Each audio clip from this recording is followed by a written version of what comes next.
Hello everyone, welcome to Avanti classes. My name is Manjit Bhardwaj. आज हम PYQ atomic structure का second वाला लेक्चर शुरू करने वाले हैं।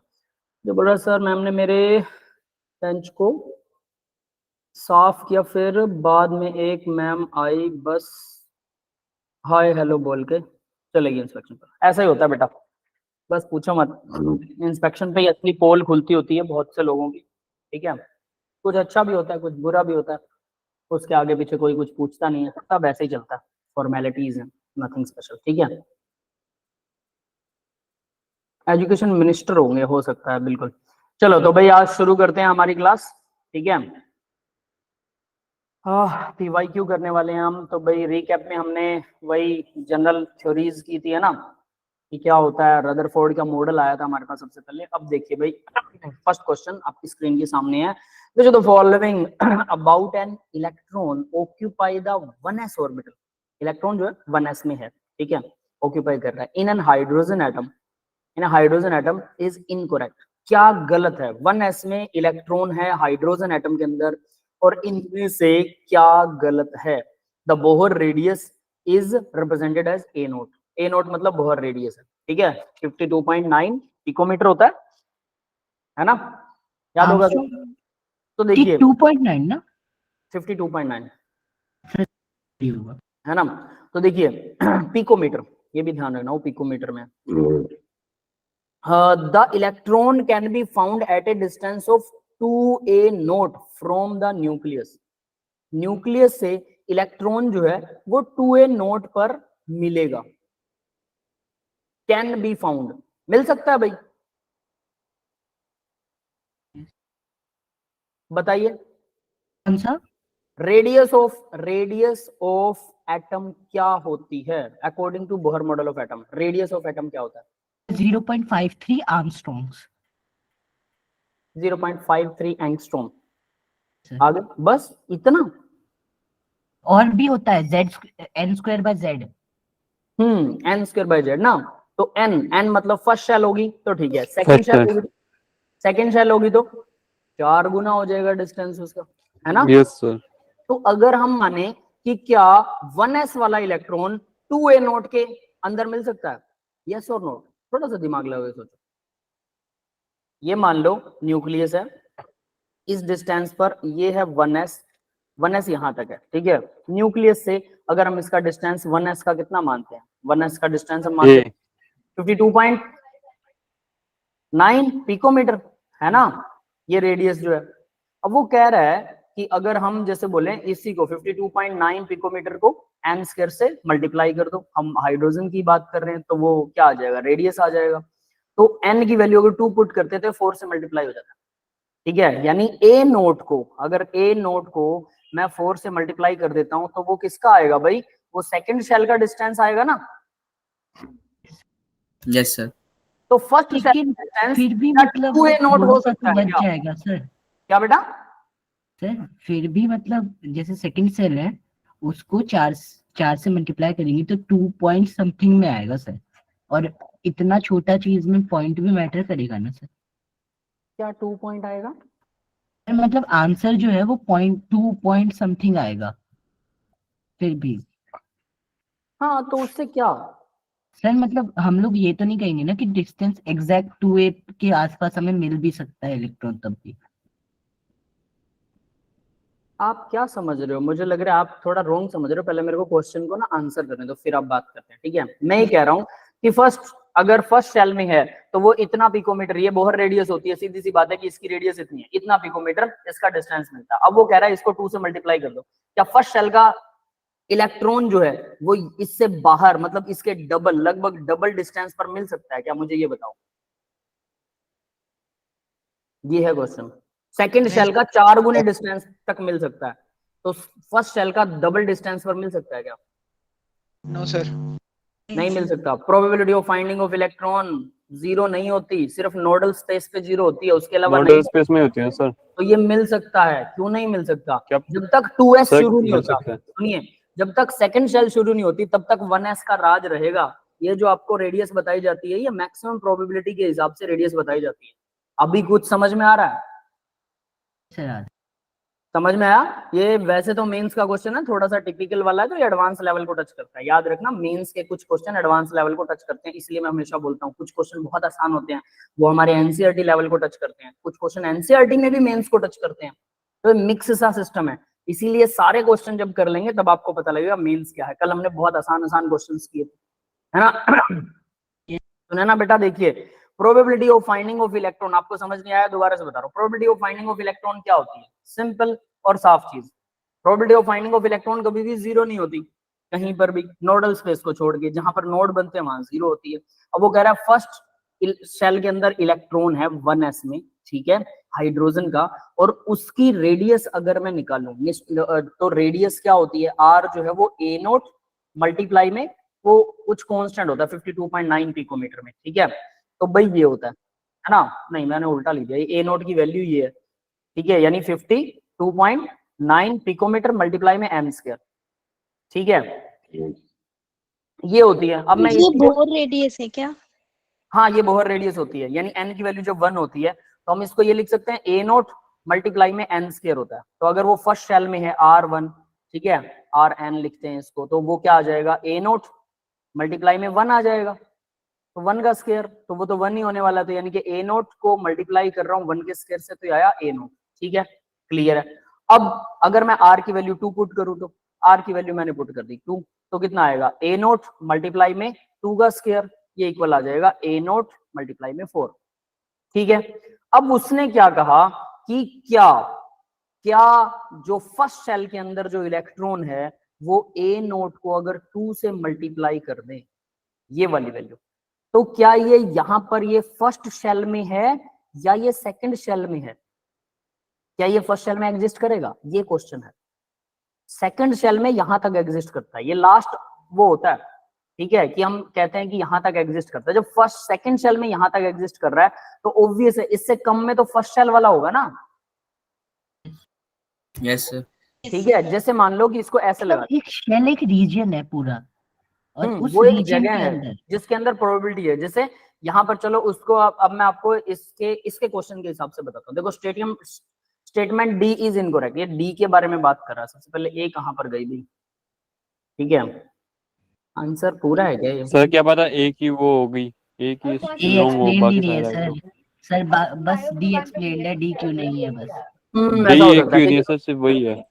हाँ, मतलब ये डी रॉन्ग होगा, बाकी सब राइट होंगे। तो देखो भाई, सिंपल, इसने अब क्या क्या बोला, चलो इसके हिसाब से समझ लेते हैं। D is incorrect for 1s orbital, radial probability density R square against R is given as 1s के लिए इन्होंने ये 1s ऑर्बिटल है और ये r का स्क्वायर रेडियस का स्क्वायर कर दिया, यहाँ पर डिस्टेंस फ्रॉम न्यूक्लियस है, ठीक है।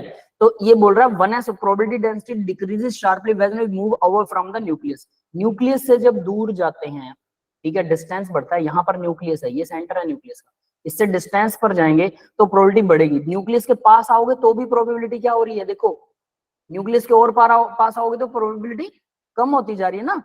ये समझ में आ रहा है? आर स्क्वायर की वैल्यू बढ़ रही है, क्लियर है यहाँ पर? तो ये प्रोबेबिलिटी फाइंडिंग इलेक्ट्रॉन, ये जो एरिया है ये कम हो रहा है। जैसे ही आप यहां से गाते हो प्रोबेबिलिटी सबसे ज्यादा है, ये होता है आपका ए नोट, ये है प्रोबेबिलिटी जहां सबसे ज्यादा है। समझ में आया भाई? आ गया सर। यस ये सर। ए नोट है। अब इसके बाद की Yes, बात sir. करते हैं।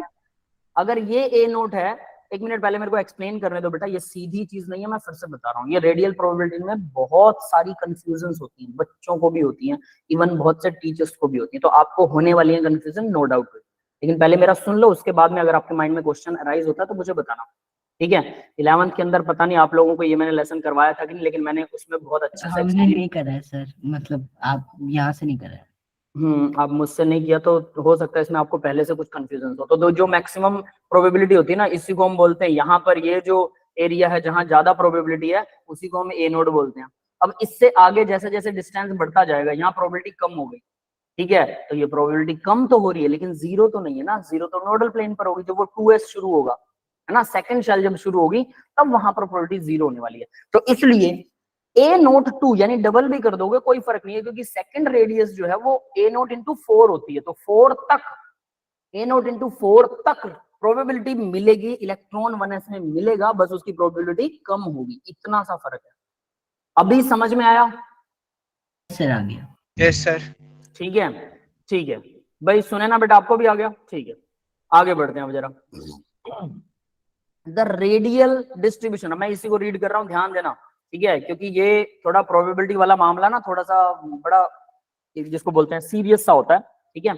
The radial distribution curve obtain bye plotting radial probability function, तो रेडियल प्रोबेबिलिटी फंक्शन को 4 पाई r इंटू आर स्क्वायर इससे रिप्रेजेंट करते हैं, ठीक है। 4 पाई r स्क्वायर होता है, ये r बीच में एक और घुसा रखा है क्या इन्होंने, ठीक है। अब देखिए function versus r first s के लिए, मतलब जब हम इसका स्क्वायर कर देते हैं, जब साई स्क्वायर की वैल्यू निकलती है, साई स्क्वायर 4 पाई r स्क्वायर के इक्वल होती है वो, ठीक है। उसका जब मतलब इसी ग्राफ में जब हम, ये तो साई की वैल्यू ऐसे आ रही है, जब साई का स्क्वायर करते हैं तो इस ग्राफ के अंदर वो वैल्यू कैसी हो जाती है, वो उस ग्राफ का वैल्यू ऐसे आ जाता है।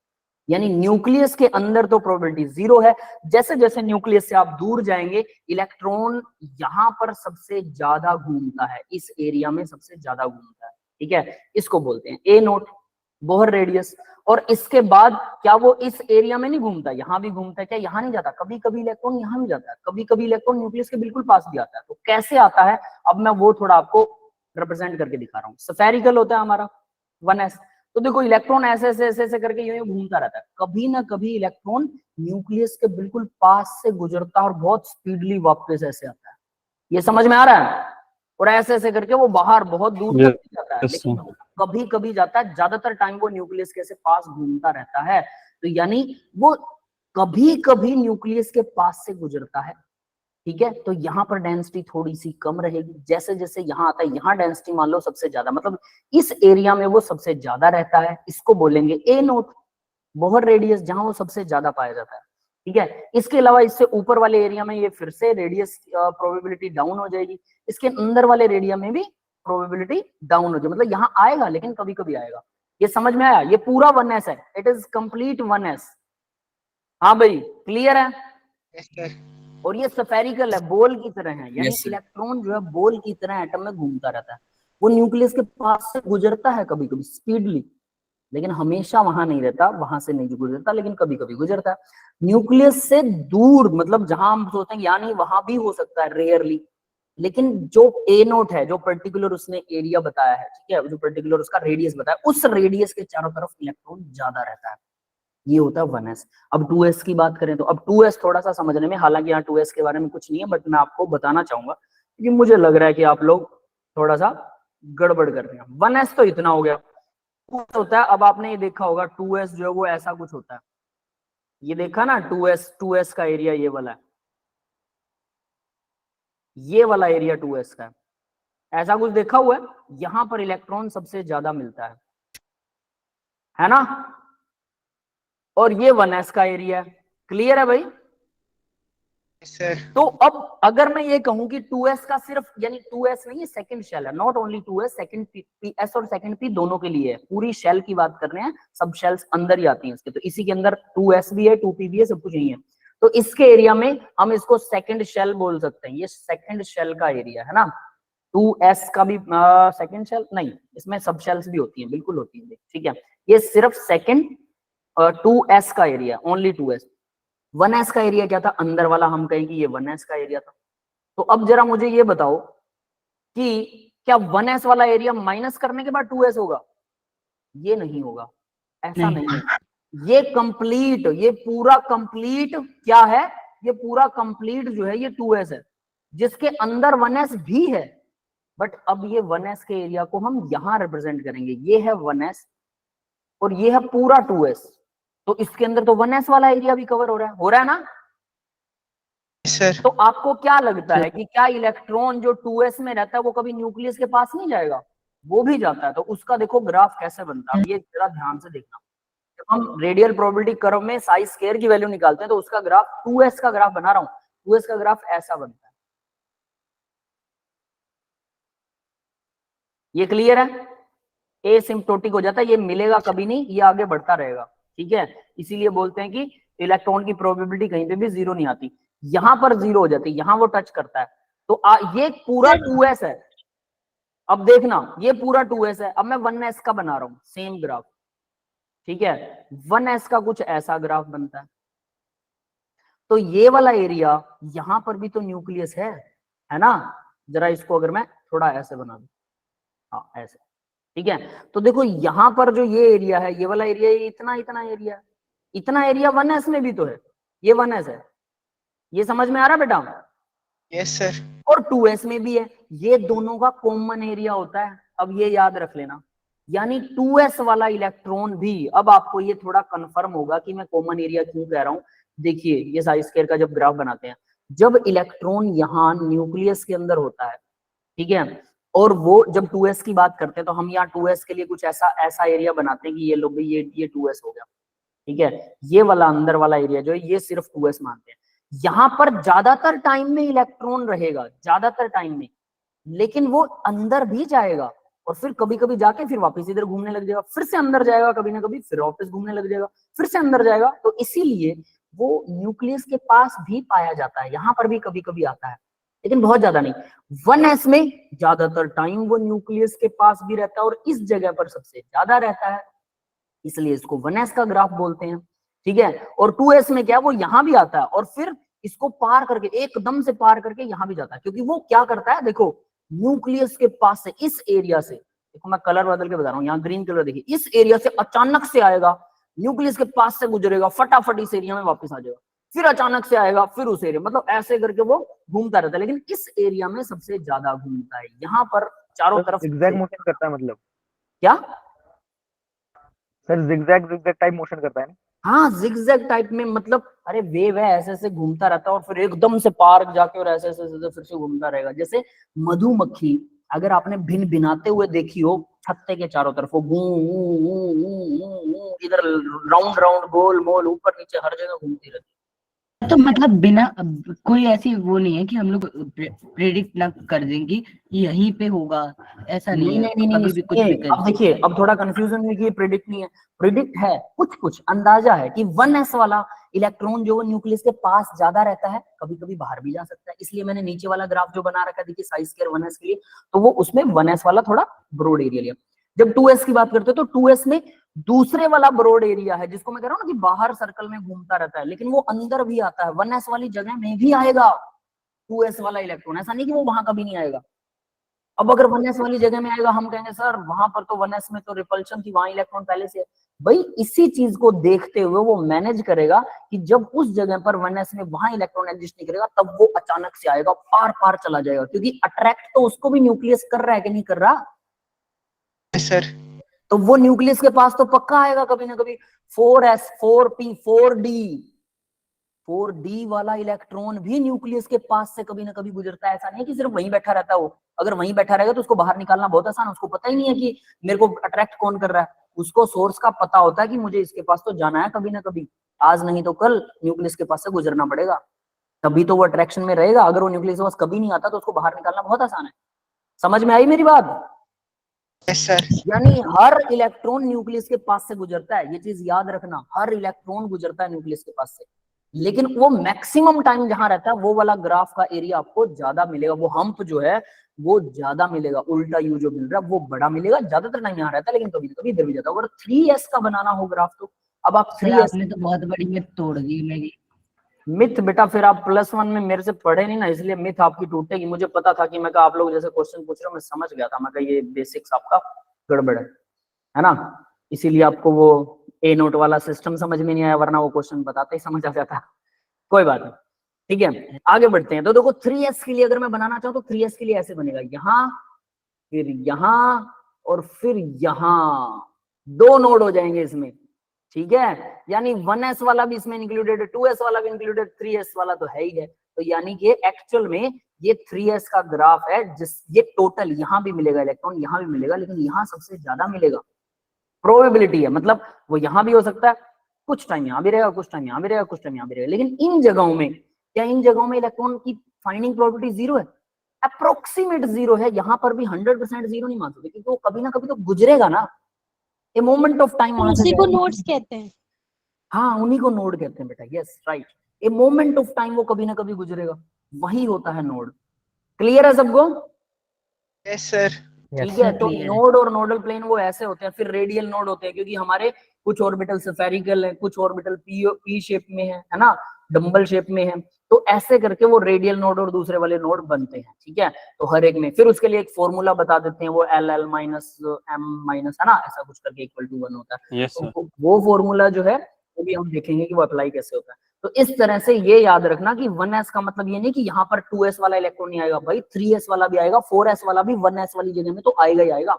तो ये जगह सबकी कॉमन होती है, ठीक है। इसीलिए जब आप 1s वाला यहाँ देखो, यहाँ जब आप 1s वाला, ये एक्चुअल में 1s वाला ग्राफ है, इस ग्राफ में जब देखते हो तो इस जगह न्यूक्लियस के पास ये कभी कभी आता है 1s वाला, 2s वाला भी कभी कभी आएगा, 3s वाला भी कभी कभी आएगा, लेकिन यहाँ सबसे ज्यादा रहता है। इसी को बोलते हैं बोहर रेडियस, ये ए नोट है। तो क्या इस रेडियस से आगे क्या इलेक्ट्रॉन पाया नहीं जाता? बिल्कुल पाया जाता है। इस रेडियस से पीछे नहीं पाया जाता, यहाँ पर भी पाया जाता है। लेकिन आप ये नहीं कह सकते कि जहां मैक्सिमम प्रोबेबिलिटी 2s की है यहाँ, अब अगर 2s वाली ये बात कर दे कि ए नोट को अगर आप n स्क्वायर यानी कि 2 सेकंड शेल वाले से मल्टीप्लाई कर दें 4 से, अब आप यहाँ कहें ये तो सेकंड s के लिए था, अब आप यहाँ नहीं कह सकते कि यहाँ 1s वाले की प्रोबेबिलिटी यहाँ कितनी है, यहाँ 1s वाले की तो 0, यहाँ कभी नहीं आएगा वो 1s वाला, लेकिन 2s वाला 1s वाले में पक्का आ जाएगा। यस, ये समझ में आ गया? Yes sir. ठीक है। तो भाई Yes, ठीक है, तो ये कुछ इस तरह से इनका सिस्टम चलता है। अब इसको जरूर याद रखना, क्योंकि जनरली बच्चों के दिमाग में यही होता है कि 1s मतलब इसमें कभी 2s वाला नहीं आ सकता, जबकि ऐसा नहीं होता, ठीक है। अब ये ग्राफ जहां पर भी मिले, जब आप इसको दोबारा देखो, ग्राफ तो ऐसे ही मिलेंगे, लेकिन इन ग्राफ को समझने का आपका तरीका और आपकी सोच बदल जाएगी, ठीक है। सर एक बार वो रेडियल नोड और एंगुलर नोड पे अभी बता दो, फिर एक साथ हो जाएगा। आगे क्वेश्चन आएगा बेटा, सर रेडियल बता दो सर, वो भी मैं तोड़ दूं जरा हमारी। प्रिंसिपल क्वांटम नंबर भी लपे समझाए दो। क्वांटम अरे यार क्वांटम नंबर तो मुझे लगता है कि आप सबको आने चाहिए, वो तो सर सर वो वो तो आता है, काफी वो तो सर आता है, वो आता है सर नोड काफी पे। अजीब सा मतलब लगता है। अच्छे से भी नहीं सुनिए सुनिए, नोड के में, लिए और ये सुनिए, स्ट्रक्चर में बताता हूँ, नोड के लिए सिर्फ फॉर्मूला इनफ है, ठीक है, उसकी चिंता मत करो। फॉर्मूले पर क्वेश्चन आएगा नोड पर, वो मैं वहीं आपको इसी सेशन में आएगा, ठीक है, तो वहीं बता दूंगा। एक बार इसको खत्म करें इस क्वेश्चन को, ठीक है, वरना बहुत लंबा खिंच जाएगा बेटा, ठीक है। तो देखिए भाई, तो यहां से अब आपको ये चीज कंफर्म होगी, तो ये इसका साई स्क्वायर का ग्राफ है, ये साई का ग्राफ है। तो साई का ग्राफ और साई स्क्वायर के ग्राफ में डिफरेंस होता है, साई का ग्राफ ऐसे आता है, साई स्क्वायर का ग्राफ वो स्क्वायर हो जाता है। तो जब हम 1s की बात करते हैं तो 2s का ग्राफ ना ऐसे आता है, साई का 2s का, तो ये कुछ ऐसे, ये ऐसे है। तो जब इसका स्क्वायर करते हैं तो दोनों ग्राफ जो है वो फिर ऐसे और ऐसे हो जाते हैं, दोनों ग्राफ सीधे हो जाते हैं, इसीलिए वो नेगेटिव वैल्यू होती है 2s में। तो जब स्क्वायर करोगे तो नेगेटिव वैल्यू भी पॉजिटिव हो जाती है, इसलिए 2s का ग्राफ बनाते हैं तो वो ऐसे करके ऐसे बनता है। 3s का ग्राफ बनाते हैं तो वो ऐसे ऐसे और ऐसे बनता है। 4s का बनाओगे तो उसके अंदर पहला, दूसरा, तीसरा और चौथे वाला सबसे बड़ा हो जाएगा, ठीक है, ये 4s का ग्राफ आ जाएगा। ऐसे करके ग्राफ बनते हैं। क्लियर है भाई, ये बात समझ में आ गई सबको? Yes sir. yes, sir. Clear है सर। ठीक है, हालांकि यहाँ पर इससे कुछ क्वेश्चन नहीं है थ्योरेटिकल बेस पर, लेकिन थोड़ा सा इसके बारे में हमें पता होना चाहिए। तो भाई इस तरह से आप सर ऐसा करो, आज 30 मिनट एक्सटेंड कर दो। लेक्चर देखेंगे बेटा, ठीक है, मत चिंता करो, आपको मैं सारा क्लियर करवाऊंगा। इसीलिए मैंने बोला था कि आज आसान आसान क्वेश्चन डाल रहा हूँ, नहीं ना, देख कर डाले थे। मुझे पता है कि एटॉमिक स्ट्रक्चर ना एक लीग से हटकर एक कहानी है, ठीक है, मतलब नॉर्मल नहीं चलती है ये, और एक ही बार आता है ये, इसके बाद इससे टचिंग वाली कोई चीज नहीं है। फिजिक्स के अंदर आप लोगों ने किया, मेरे को भरोसा हुआ था कल आप लोगों से कि चलो कुछ कुछ पता होगा, शायद मेरा टाइम कम लगेगा इसमें। मैंने तो लेक्चर बड़ा बना दिया यार, आप एक और पता तो है, लेकिन चलो कोई सर बात नहीं। मतलब ऐसा है ना कि ये रेडियल नॉड वाला जो है स्ट्रक्चर, मतलब जैसे बता रहे थे आप, ये चीज एनसीईआरटी में लिखी थी और ये सब हमने नहीं है। फिजिक्स में मतलब क्वेश्चंस करे हैं ना, और ज्यादातर एटम के ऊपर ये सब बोर नहीं है मॉडल ही सर। पढ़ा है, और क्वांटम मॉडल तो हमने छुआ भी नहीं है सर। कोई बात नहीं, कोई बात नहीं, कुछ नहीं है। इसकी चिंता मत कीजिए, कोई बात नहीं, ठीक है। वो एनसीईआरटी में कुछ नहीं मिलता है, मैं जानता हूँ, ये ग्रेजुएशन वाली क्लासेस के अंदर हम करवाते हैं, लेकिन ये एडवांस लेवल पर भी आता है, दोनों जगह पर आता है, ठीक है। इसके ऊपर स्क्रोडिंगर वेव इक्वेशन के ऊपर भी ना बहुत सारी मतलब बहुत सारे क्वेश्चन आते हैं। सबसे सबसे टिपिकल वाला है, बहुत सारे क्वेश्चन नहीं आते हैं स्क्रोडिंगर पर, बट बहुत सारी चीजें हैं जो बच्चों को समझ ही नहीं आती। सबसे टिपिकल वाला लेसन मानते हैं बच्चे इसको, जब स्क्रोडिंगर की बात करते हैं हम लोग, ठीक है। But no worry about this, tension की बात नहीं है, जो आपको बता रहा हूँ वो सिंपल सीधी चीज मैं बता रहा हूँ और कुछ भी नहीं बता रहा, ठीक है, सिंपल और सीधी है, इसमें ज्यादा टेंशन मत लो। रेडियल नोड क्या होता है और दूसरा क्या बोलते हैं उसे, एंगुलर नोड क्या होता है, वो दो नोड्स उनको कैसे निकाला जाता है 1s में, 2s में, 3s में, वो भी मैं आपको बता दूंगा, अभी बता दूंगा, इतने में आपका ये खत्म हो जाएगा। ठीक है, तो यहां से भाई पहला क्वेश्चन समझ में आ गया होगा कि ए तो सही है। बी देखिए, the magnitude of the potential energy is double that of its kinetic energy on an average. भाई ये एक फॉर्मूला सर है, है, यस सर, ट्रू है। सर है ना, ये डबल होता है पोटेंशियल एनर्जी, मैग्नीट्यूड जो है वो काइनेटिक एनर्जी से डबल होता है ऑन एन एवरेज। तो ये तो सीधा फॉर्मूला, ये आपको लर्न ही करना पड़ेगा, ठीक है। Yes. आगे मैंने फॉर्मूला भी डाल रखे हैं इस लेसन के, जो मेजर फॉर्मूलाज हैं वो सारे मैंने लास्ट में स्लाइड में डाल रखे हैं, ठीक है। वो भी मैं आपको दिखा दूंगा जब लास्ट में लेक्चर थोड़ा एंड करने वाले होंगे, ठीक है। फॉर्मूले तो याद है। आगे बढ़ते हैं। The probability density of finding of an electron is maximum at the nucleus. क्या nucleus, at the nucleus, nucleus के पास प्रोबेबिलिटी डेंसिटी सबसे ज्यादा होती है? न्यूक्लियस के अंदर नहीं कह रहा, एट द न्यूक्लियस कह रहा है, न्यूक्लियस के पास। न्यूक्लियस के पास, है ना। तो भाई ऑब्वियस है न्यूक्लियस के पास क्या उसकी डेंसिटी 1s की डेंसिटी न्यूक्लियस के पास ही ज्यादा होती है, क्योंकि बाकी सभी अगर 2s को देखें 2p को देखें तो उनकी डेंसिटी न्यूक्लियस के पास कम होती है, इसकी डेंसिटी न्यूक्लियस के पास सबसे ज्यादा होती है। समझ में आ गया? Yes sir. ठीक है, तो इस तरह से ये भी सही हो जाता है। फिर फर्दर देखिए, the total energy of electron is maximum when it is at distance of a not from the nucleus. तो इसकी डेंसिटी क्या मैक्सिमम होती है a नॉट पर? तो यहाँ इसने लिख रखा है डी टोटल एनर्जी तो नहीं सर, माइनस में होती है सर एनर्जी। हाँ, total एनर्जी energy माइनस में होती है, वो कम होती जाती है न्यूक्लियस के पास, तो ज्यादा थोड़ा होगी, है ना। Yes sir. ये वाला उल्टा हो जाएगा, क्योंकि एनर्जी ऑफ न्यूक्लियस और एनर्जी ऑफ इलेक्ट्रॉन नेगेटिव होती है। अब ये देखो नीचे वाली चीज भी मैं आपको रीड करके बता रहा हूँ। द ग्राफ इनिशियली इंक्रीजेस, शुरू में इंक्रीज हो रहा है ये ग्राफ, है ना, 1s का ग्राफ है ये। इसके बाद डिक्रीज होता है, it reaches as the maximum at the distance very close to nucleus. Nucleus के पास लगभग यहाँ, मतलब जब ये न्यूक्लियस के पास होता है तो मैक्सिमम पर भी पहुंचता है इसका जो वो है distance very close to nucleus, and then decreases. उसके बाद ये देखिए यहाँ से ये मैक्सिमम, उसके बाद ये डिक्रीज हो रहा है, ठीक है। Graph curve corresponding to the distance at which the probability of finding of electron is maximum. तो ये वाला जो कर्व है ये मैक्सिमम प्रोबेबिलिटी को दिखाता है, बस ये कह रहा है और कुछ नहीं है इसके अंदर। समझ में आ गया भाई? ये वाला क्वेश्चन समझ में आया क्या? इसके चारों Yes, पॉइंट sir. बहुत इंपॉर्टेंट, सर आ गया। ठीक है ना।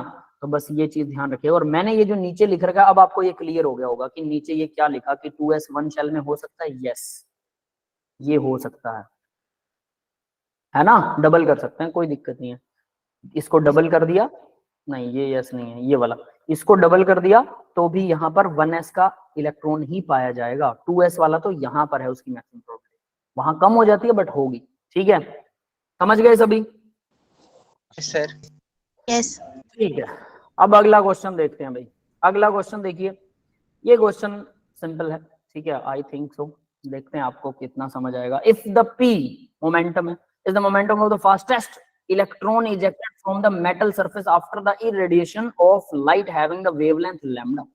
किसी लैम्डा वेवलेंथ से हमने एक इलेक्ट्रॉन निकाला, ठीक है, कोई लाइट मारी, और जिससे सरफेस से, मान लीजिए कि मेटल का सरफेस है, इस सरफेस के ऊपर हमने एक पर्टिकुलर वेवलेंथ की लाइट लगाई, और इस लाइट से क्या हुआ कि एक इलेक्ट्रॉन बाहर निकला, उसकी स्पीड मैक्सिमम थी, ये बता रहा हूँ, ठीक है, कोई दिक्कत नहीं है। Having maximum, then for 1 point p, ये कह रहा है 1.5 गुना आपके जो m इंटू वी होता है मोमेंटम का, 1.5 गुना 1 point p momentum of the photo electron, the wavelength of the light should be. अब वो कह रहा है कि 1 पॉइंट p मोमेंटम के लिए वेवलेंथ कितनी होगी, ठीक है। मतलब उसने क्या बताया कि कोई p था, किसी चीज का मोमेंटम था, और कोई लैम्डा वेवलेंथ थी, और उससे एक इलेक्ट्रॉन निकला, ठीक है, निकल गया, कोई बात नहीं, और वो फास्टेस्ट इलेक्ट्रॉन था, इस बात से कोई फर्क नहीं पड़ता, जैसा भी था वो। उसके बाद में वो कह रहा है कि 1 पॉइंट p मोमेंटम पर वेवलेंथ लाइट की क्या होगी, ठीक है। तो एक तरह से ये रेशो पूछ रहा है, ठीक है। दोनों लैम्डा का अगर हमें रेशो पता हो, दोनों मोमेंटम का रेशो पता हो, तो वहां से हम निकाल सकते हैं। कैसे? Assume kinetic energy ejected photon will be very high in comparison to work function. Work function से काइनेटिक एनर्जी को ज्यादा मानना है, तो ये वही चीज है। आपको ये फॉर्मूला याद होगा कि क्या होता है भाई, h इंटू न्यू, ठीक है। मैंने एनर्जी दी, एनर्जी होती है इक्वल h इंटू न्यू, पता है सबको? Yes sir. वेव की एनर्जी है, मैंने एक वेव की एनर्जी दी, और वो इक्वल थी इसके, सबसे पहले तो उसने h इंटू न्यू नोट, मतलब उसने इलेक्ट्रॉन को बाहर निकालने के लिए जितनी minimum energy required to eject the electron, minimum energy ये वही है, याद है सबको? से थ्रेशोल्ड फ्रीक्वेंसी, थ्रेशोल्ड मिनिमम, हाँ थ्रेशोल्ड फ्रीक्वेंसी कह सकते हैं, ये न्यू नोड जो है minimum energy required to eject electron, ठीक है भाई। और ये जो nu h into nu naught है, न्यू नोट थ्रेशोल्ड फ्रीक्वेंसी है, और h इंटू न्यू को हम वर्क फंक्शन भी बोलते हैं, w नोट, ठीक है। इस पूरे को, पूरी एनर्जी या वर्क का यूनिट सेम होता है, पता है सबको? Yes sir. एनर्जी भी जूल में, वर्क भी जूल में, तो दोनों को हम एनर्जी भी बोल सकते हैं, वर्क भी बोल सकते हैं, तो इसको वर्क फंक्शन बोलते हैं। किसी पर्टिकुलर मेटल के लिए ये फिक्स होता है। तो मान लीजिए कोई पर्टिकुलर मेटल थी, उस पर मैंने लाइट डाली, लाइट डालने पर पर्टिकुलर फ्रीक्वेंसी की, पर्टिकुलर एनर्जी की लाइट डालनी पड़ेगी। तो उस लाइट को जब मैं डालूंगा तो उसमें से इलेक्ट्रॉन बाहर निकलता है। तो भाई कुछ एनर्जी तो इलेक्ट्रॉन को बाहर निकालने के लिए चाहिए, कितनी चाहिए? वो h इंटू न्यू नोट मान लिया कि इतनी फ्रीक्वेंसी की लाइट से इलेक्ट्रॉन बाहर निकलेगा, बस बाहर निकला, चला नहीं। फिर जो मैंने टोटल एनर्जी दी थी उसमें कुछ तो यूज हो गई इलेक्ट्रॉन को बाहर निकालने में, और बाकी की जो बची हुई एनर्जी है वो यूज हो गई इसमें, उसको चलाने में, काइनेटिक एनर्जी, यानी हाफ mv²। यस, ये समझ में आ गया फॉर्मूला ना सबको? सर। कुछ एनर्जी यूज हो गई इलेक्ट्रॉन को बाहर निकालने में, यस सर। काइनेटिक एनर्जी में यूज हो गई। अब यहाँ से काइनेटिक एनर्जी को हाफ mv² इन्होंने दिखा रखा है। अब मैं इसी को चेंज करूंगा मोमेंटम में, क्योंकि और तो मेरे पास कुछ है नहीं जिसको मैं मोमेंटम में चेंज कर सकूं। इन्होंने तो मोमेंटम की बात की है ना? तो मोमेंटम के लिए हमने कल ही फॉर्मूला किया था, अगर याद हो। Yes sir, momentum m square से m मल्टीप्लाई m, हाँ तो वो- इसको हम इक्वल हाफ mv² क्या होता है? Equal hc by lambda, h into new होता है, तो न्यू को c बाय लैम्डा कर दिया, फिर p² bye 2m² hc by lambda कर दिया। तो ये कैसे किया, मैं इसी को शॉर्ट फॉर्म में लिखूंगा और कुछ नहीं कर रहा।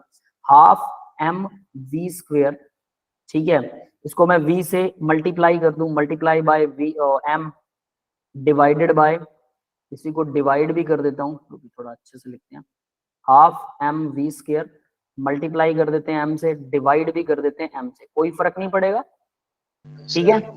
और इक्वल क्या होता है? वो h इंटू न्यू होता है। h इंटू न्यू को क्या लिख सकते हो? c बाय लैम्डा लिख सकते हो। तो मैं h इंटू न्यू ही लिख देता हूँ कि मेरी एनर्जी है, कुछ ना कुछ काइनेटिक एनर्जी भी तो एनर्जी है ना, तो वो h इंटू न्यू है, सपोज दैट।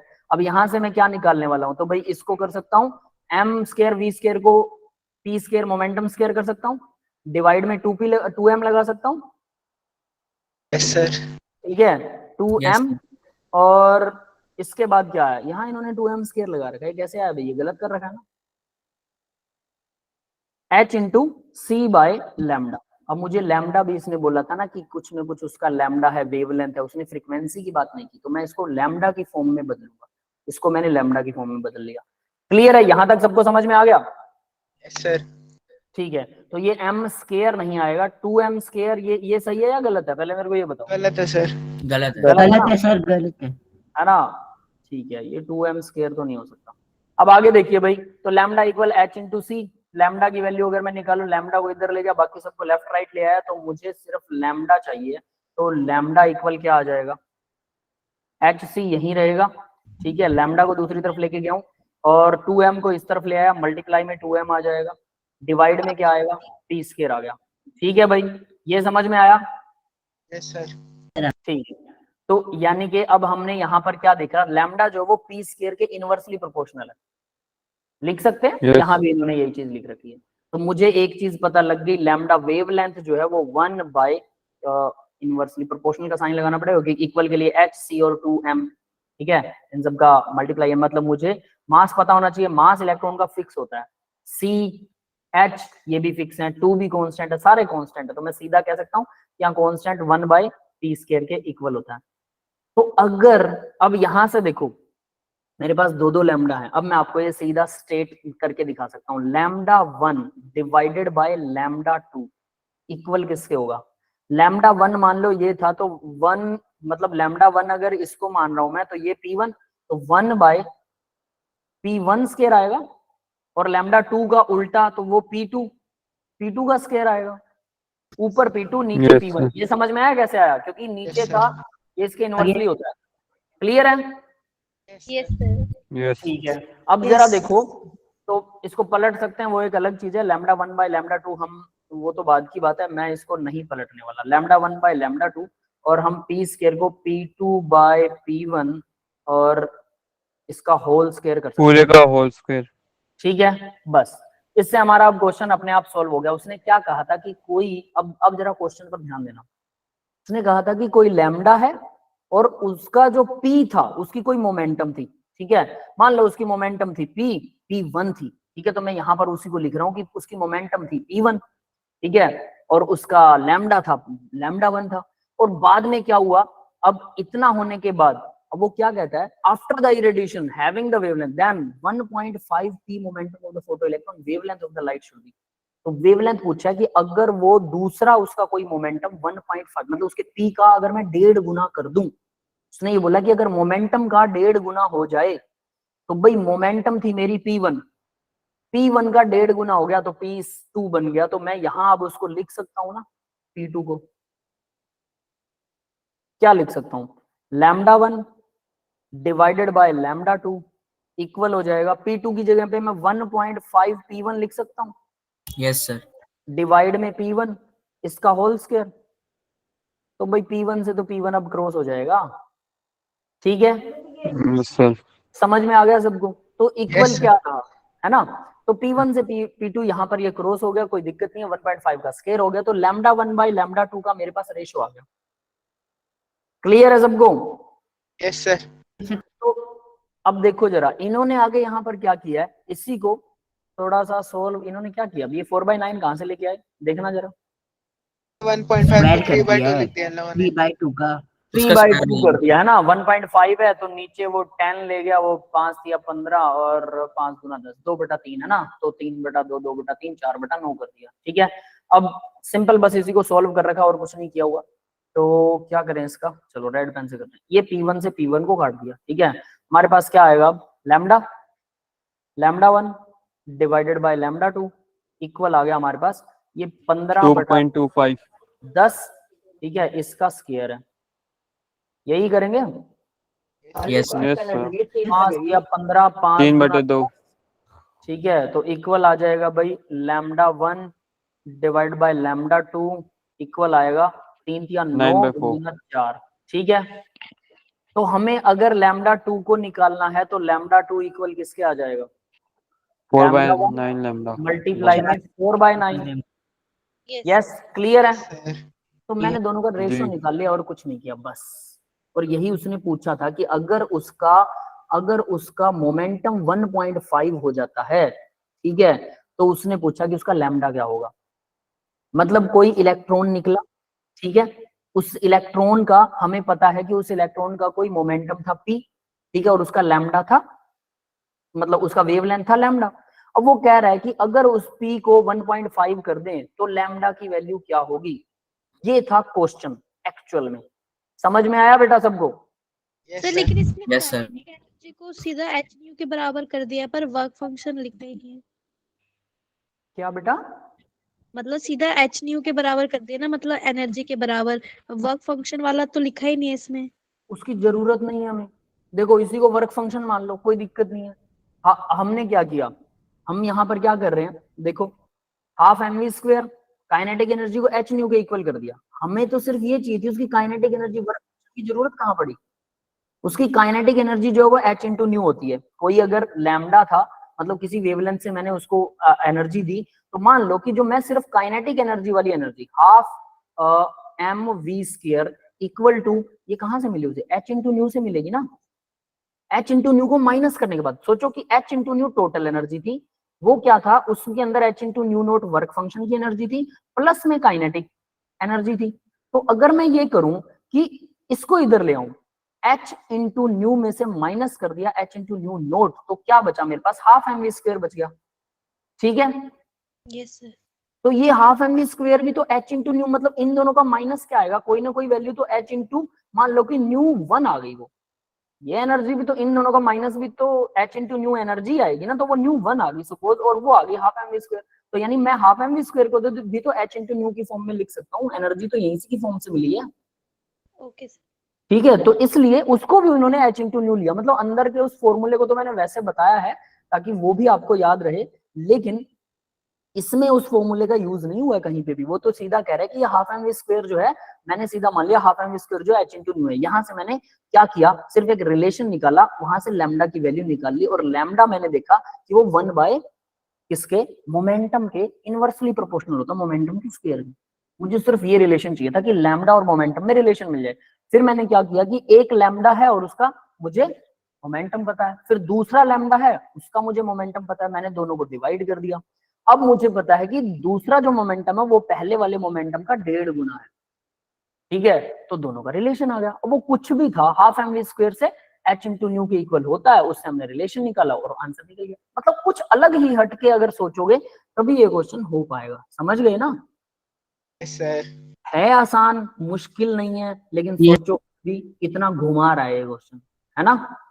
सर तो यहां से ये चीज देखिए कि इनका रिलेशन निकालना है, यही चीज है जो, अब ये चीज एडवांस में आती है, ऐसे क्वेश्चन एडवांस में आती है। ये मेंस का है, भले ही मेंस का हो, लेकिन ऐसे क्वेश्चन एडवांस को टच करते हैं बहुत अच्छे तरीके से। ये एडवांस में भी दे सकता है देने वाला। तो वो लोग क्या करते हैं, कुछ क्वेश्चन मेन में दे दिए, कुछ एडवांस में। सबसे पहले आपका क्या काम होता है, इजी क्वेश्चन उठाओ, आपको समझ में आ रहा है फटाफट निकाल सकते हो, नहीं समझ में आ रहा उसको एक बार लीव कर दो, आसान आसान सबसे पहले करो। मेंस वाले भी एडवांस वाले भी पहले आसान करने हैं, जब आसान हो गए फिर आप उठाओ कि अब आपके क्वेश्चन कितने अटेम्प्ट हो गए, ठीक ठाक अटेम्प्ट हो रहे हैं, दूसरे सब्जेक्ट को उठाओ, इसको बाद में देखना, टाइम बच जाए तो कीजिएगा वरना रहने दीजिएगा। अब देखिए आपको ना देखते ही समझ में आ जाना चाहिए ये क्वेश्चन मैं सोल्व कर लूंगा, ऐसा जब देखते ही समझ में आ जाए तो फिर उस क्वेश्चन पे मार्क लगा देना कि इसमें 2 मिनट लगेंगे, 3 मिनट लगेंगे, इसको बाद में देखते हैं। जो फटाफट हो रहे हैं, जो ज्यादा लंबे हैं, आपको लग रहा है इसमें 5 मिनट लगेंगे, यार मेरे तो मुझे नहीं लग रहा है सीधा सोल्व होगा, छोड़ दो भाई, बाद में देखना। और आपको लग रहा है कि नहीं नहीं ये हो जाएगा, मैंने कर रखा है ऐसा क्वेश्चन, इसको उठाओ फटाफट, ही तो 1 मिनट का क्वेश्चन है सही तरीके से देखा जाए, है ना?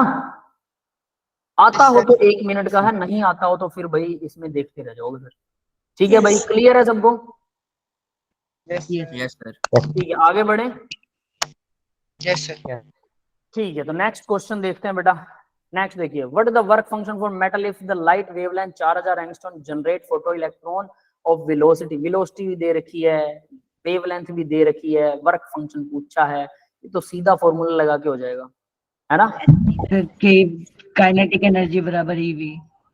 मैं ऐसे नहीं लिखता इसको यार, ठीक है, मैं इसको हमेशा ऐसे लिखता हूँ, मैंने एनर्जी दी, उस एनर्जी ने 2 काम किए। क्या काम किया, एक तो इलेक्ट्रॉन बाहर निकाला, HV0 प्लस में उसको स्पीड दे दी, ठीक है। अब उसने v दे रखा है, वेलोसिटी इज गिवन, ठीक है, ये दे दिया। m हमेशा पता होता है, मास ऑफ इलेक्ट्रॉन पता है ना सबको, है ना? उसके बाद अब देखो h इंटू न्यू नोट, उसने क्या कहा, work function of metal if light is, यही तो निकालना, वर्क फंक्शन ही तो निकालना, ठीक है, यानी न्यू नोट निकालना है, h तो पता ही है। फिर वो कह रहा है if light of wavelength generate photo electron of velocity, तो इतनी वेवलेंथ की लाइट, यानी कि उसने न्यू की जगह पर वेवलेंथ दे दी, तो h c बाय लैम्डा लिख सकता हूँ। c पता है, h पता है, लैम्डा भी पता है ना, और वेलोसिटी भी पता है, तो हाफ एम वी स्क्वायर की वैल्यू पता लग जाएगी। h भी पता है, v नोट नहीं पता, वही तो निकालना है। v नोट पता लग गया, h से मल्टीप्लाई कर देना, वर्क फंक्शन बन गया। तो मैं इसको एक्चुअल में, इसको अगर मैं वर्क फंक्शन ही लिख दूं तो बात ही खत्म है, plus half M V square. तो देखो भी v की वैल्यू पता है, m की वैल्यू पता है, वर्क फंक्शन निकालना है, h और c और लैम्डा सबकी वैल्यू पता है, ठीक है, तो हो जाएगा सोल्व। Yes sir. देखो इस क्वेश्चन को सोचने में ना 30 सेकंड नहीं लगते, अब सिर्फ इसकी कैलकुलेशन है, सिर्फ कैलकुलेशन। सोचने में तो सीधा फॉर्मूला लिखा, सारा कुछ दे रखा है, सीधा भरो, बात खत्म। मेंस में तो ये कैलकुलेशन में आपको कितना टाइम लगेगा, मुझे लगता है 1 से 1.5 मिनट में कैलकुलेशन हो जानी चाहिए। Yes yes sir. सर ये तो कर रखा है, इसका 2.1 ईवी आ रहा था। चलो सही है। कुछ क्वेश्चन इतने हो जाने चाहिए कि उनका आंसर याद हो जाए। सर रट गए हैं सर, कुछ रट गए हैं बस। हाँ हो जाते हैं बेटा। देखो अभी तो उसके बाद तो मैंने मैथ नहीं पढ़ा था, लेकिन जब मैं 10th में था ना, तो हमने मैथ में इतनी रिवीजन कर ली थी कि एनसीईआरटी के मैथ के क्वेश्चंस के आंसर हमें पता होते थे। 3 बार पढ़ने के बाद, 3 बार अपने हाथों से अगर आप क्वेश्चन सॉल्व कर चुके हो तो आपको उनके आंसर्स याद होते हैं। तो जिसको आंसर याद है उसको क्या मेथड याद नहीं होगा क्या यार? वही चीज मैं आप लोगों को कर रहा हूँ, दिमाग उतना ही अपना ज्यादा नहीं बढ़ता है, दिमाग एक लेवल के बाद बस उतना ही रहता है, एक्सपीरियंसेस इंक्रीज होते हैं। तो आप अगर किसी चीज को 3 बार लिख कर देख लेते हो, ये मेंस के क्वेश्चन तो 100 कैसे स्कोर हो जाएगा मैथ में? हाँ 100 करना हो तो 100 करना हो तो भाई जितने क्वेश्चन आते हैं ऑब्वियस है, जो भी आपको क्वेश्चंस जो आप करते हो वो कम से कम 3 बार होने चाहिए। और मैं आपका मेथड बहुत बार बता चुका हूँ। मेंस के सारे क्वेश्चन करो, एनसीईआरटी के सारे क्वेश्चन करो, और एडवांस के, मेंस के 30-30 क्वेश्चन कर लो, एडवांस के 20-20 क्वेश्चन कर लो हर लेसन में। कुछ में तो 20 मिलेंगे भी नहीं यार। और एनसीईआरटी के सारे कर लो, और सब के सब 3-3 बार करने हैं। मतलब एक लेसन में से एनसीईआरटी के साथ में प्लस में 50 क्वेश्चन अटेम्प्ट करने हैं, और सभी 3-3 बार करने हैं। फालतू में इधर से मैटर उठा लिया, उधर से मैटर उठा लिया, और फिर उसको करते रहे सारी बार। हर क्वेश्चन में कंफ्यूज। कोई नया क्वेश्चन आ गया तो आपको लगता है अब तो हमसे होएगा ही नहीं, छोड़ दो उसको। 1-2 क्वेश्चन से बड़ी बात नहीं बनती है ना। डिमोटिवेशन, बिल्कुल मैं मानता हूँ बेटा, एक क्वेश्चन ना हो तो डिमोशन होता है, डिमोटिवेशन होता है। कोई बात नहीं, उसका सॉल्यूशन देखो और उसको याद कर लो। उसके बाद जितने हो रहे हैं, आप यकीन मानिए, मैं देखो आप लोगों को एक लेसन मैंने करवा दिया, बार बार मैं एक ही चीज बोल रहा हूँ। मोल कॉन्सेप्ट हो गया, मोल कॉन्सेप्ट के 30 क्वेश्चंस में ना लगभग मोल कॉन्सेप्ट कंप्लीट हो गया, कुछ नहीं बचा उसमें। एनसीईआरटी और पूरा कर लो, वो तो करना ही है क्योंकि वो वैरायटी देता है। ये मेंस वाले क्वेश्चन वैरायटी नहीं दे पाएंगे, सारे चीजों को सोल्व नहीं कर पाएंगे। अब उसका रह गया एडवांस लेवल। एडवांस लेवल में 10 क्वेश्चन निकाल लो यार। 10 क्वेश्चन देखा जाए तो कोई बड़ी बात नहीं है। एडवांस हो गया, मेंस हो गया, एनसीईआरटी हो गया, उसको 3 बार रिपीट करना है। अगला लेसन शुरू कर दीजिए, पिछले लेसन के हर रोज 5 क्वेश्चन फिर से रिपीट कर लीजिए। फिर तीसरा लेसन शुरू हो जाएगा तो पहले के 5 चल रहे हैं तो चलने दो, फिर दूसरे के भी 5 करना शुरू कर देना। मतलब हर रोज 10 क्वेश्चन, तो पहले लेसन के 5, दूसरे के 5, और तीसरे वाले के जो 10 कर रहे हो तो डेली के कितने हो गए, 20 क्वेश्चन हो गए एक सब्जेक्ट से। क्योंकि पहले और दूसरे के आप कर चुके हो एक बार, तो आपके लिए आसान होंगे करना, कैलकुलेशन भी आसान हो जाएगी, वो क्वेश्चंस का मेथड भी याद हो जाएगा, और तीसरा आपका कंटिन्यू है। तो एक साथ 3 लेसन को ऐसे रिवाइजन में भी लगा सकते हो। तो तीनों लेसन तो ऐसे फिंगर टिप्स पे होंगे कि आजा भाई कौन सा क्वेश्चन आएगा, तेरी तो मैं बैंड बजा दूंगा।